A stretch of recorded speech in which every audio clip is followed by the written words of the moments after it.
ప్రభు అయిన యేసుక్రీస్తు నామంలో మీ అందరికీ వందనములు. హల్లెలూయా. యేసుక్రీస్తు ప్రభువారు నీ కొరకు నా కొరకు ఏం చేశారో ఈరోజు పరిశుద్ధాత్మ దేవుడు మనతో మాట్లాడుతూ ఉన్నాడు.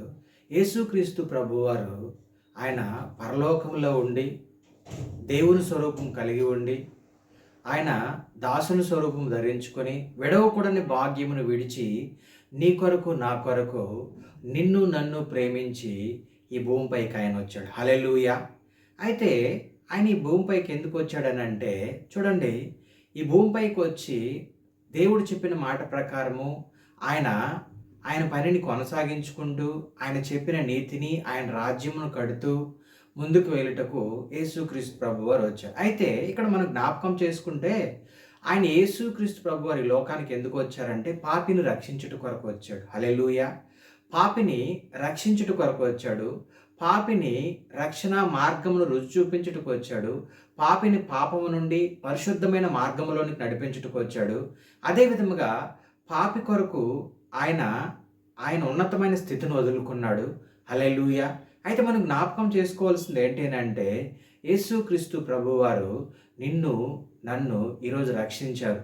అయితే అనేకులు రక్షించాలనే ఉద్దేశంతోనే ఆయన ఈ లోకమునకు వచ్చారు. ఈ సృష్టిలో ఉన్న ప్రతి ఒక్కరికి ఆయన రక్షణ మార్గం రుచి చూపించుట కొరకు ఆయన సత్యమును తెలుపుట కొరకు యేసయ్య ఈ లోకానికి వచ్చారు. అయితే చూడండి, ఆయన పాపులను ఏం చేయడానికి వచ్చారంటే రక్షించుట కొరకు వచ్చాడని చెప్తున్నారు లేఖనాలు. అయితే మనం జ్ఞాపకం చేసుకోవాల్సింది ఏంటి అని అంటే మన కొరకు ఆయన ఈ భూమిపైకి వచ్చి ఏమయ్యాడో తెలుసా? చూడండి, యెషయా గ్రంథము 53లో ఉంటుంది. 53:3లో ఆయన మన కొరకు ఏమయ్యాడంటే ఈ భూమిపైకి వచ్చి ఆయన తృణీకరింపబడ్డాడు. హల్లెలూయా. మన కొరకు ఏమైనాడు? తృణీకరింపబడ్డాడు, వెలివేయబడ్డాడు. మన రోగములను ఆయన భరించాడు. హల్లెలూయా. మన రోగములను భరించాడు. ఆయన గాయపరచబడ్డాడు, దౌర్జన్యము నొందెను. ఆయన అనేకులు ఆయన పైన దౌర్జన్యముగా ఏం చేశారు? ఆయన్ని పిడుగుతులు గుద్దారు, ఆయన్ని కొరడా దెబ్బలతో కొట్టారు. ఆయన మన కొరకు ఆయన సిలువ మోసాడు. హల్లెలూయా. నీ పాపములు నా పాపములు భరించుట కొరకు ఆయన సిలువను మోయడం జరిగింది. నీ కొరకు నా కొరకు ఆయన కొరడా దెబ్బలు తిన్నాడు. నీ కొరకు నా కొరకు ఆయన పక్కలో బల్లెపోటు పోటుతో పొడిపించుకున్నాడు. హల్లెలూయా. నీ కొరకు నా కొరకు ఆయన ఆఖరి రక్తబొట్టు వరకు ఆయన సిలువలో ఆయన రక్తం చిందించాడు. ఎందుకో తెలుసా? నిన్ను నన్ను రక్షించుట కొరకు. హల్లెలూయా.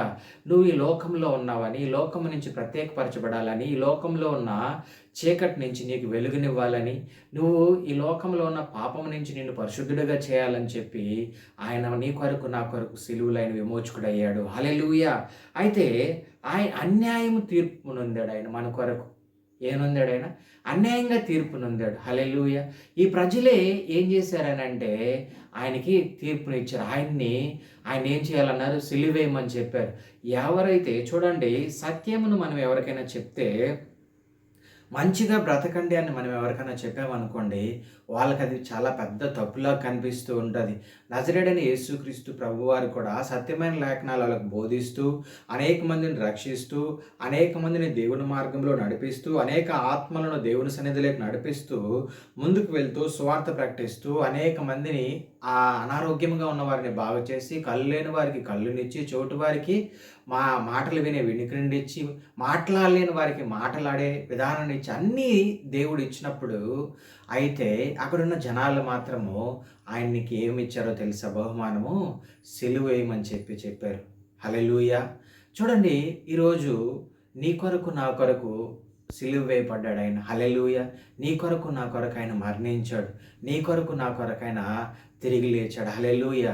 ఎందుకు జ్ఞాపకం చేసుకోవాల్సింది అంటే నువ్వు ఈరోజు ఆయన మన కొరకు ఏం చేశాడో తెలుసు కదా? ఆయన మరణించాడు. హల్లెలూయా.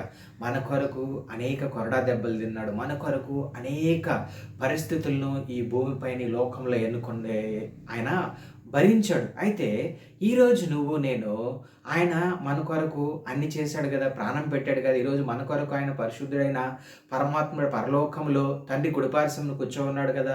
ఈరోజు నువ్వు నేను మన కొరకు ఆయన పరమును విడుచుకున్నాడు. విడవకున్న భాగ్యమును విడుచుకున్నాడు. అన్నీ విడుచుకొని వచ్చాడు. మన కొరకు ఆయన సిలువను భరించాడు. మన కొరకు ఆయన మరణించాడు. మన కొరకు ఆయన తిరిగి లేచాడు. అయితే ఈరోజు యేసు కొరకు నువ్వేం చేస్తున్నావు? హల్లెలూయా! యేసు ప్రభువు కొరకు నువ్వేం చేస్తూ ఉన్నావు? యేసు ప్రభువు నిన్ను రక్షించుకున్నాడు.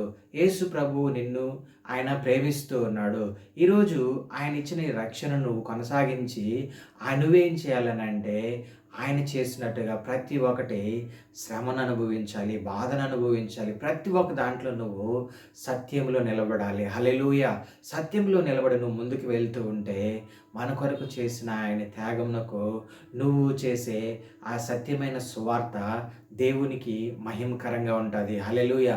అనేకులు నువ్వు కూడా నిన్ను పిలుచుకున్న పిలుపుకు, నిన్ను రక్షించుకున్న దేవుని విధానాన్ని బట్టి నువ్వు కూడా ఏం చేయాలంటే దేవునికి ఏం చేయాలి? దేవునికి మహిమపరచాలి. తండ్రికి తన కుమారుడు ఇవ్వకూడనంత సంతోషాన్ని ఇచ్చాడు. ఈరోజు కూడా నువ్వు అంత సంతోషంను నువ్వు ఇవ్వాలనంటే దేవుడు చెప్పిన మార్గంలో నువ్వు వెళ్ళాలి. దేవుడు చెప్పిన సత్యమైన దాన్ని నువ్వు పట్టుకొని ముందుకు వెళ్ళాలి. దేవుడు చెప్పిన సత్యమైన దాన్ని నడుముకు గట్టిగా కట్టుకోవాలి. దేవుడు చెప్పిన ప్రతి ఒక్క విధంలో నువ్వేం చేయాలనంటే క్రమం తప్పకుండా నువ్వు ముందుకు వెళ్ళి అనేకులను దేవుని మార్గంలోకి నడిపించావంటే దేవుడు నిన్ను ఉన్నతమైన స్థితిలో ఉంచి గొప్పగా ఆశీర్వదించి నిన్ను ముందుకు తీసుకెళ్తాడు.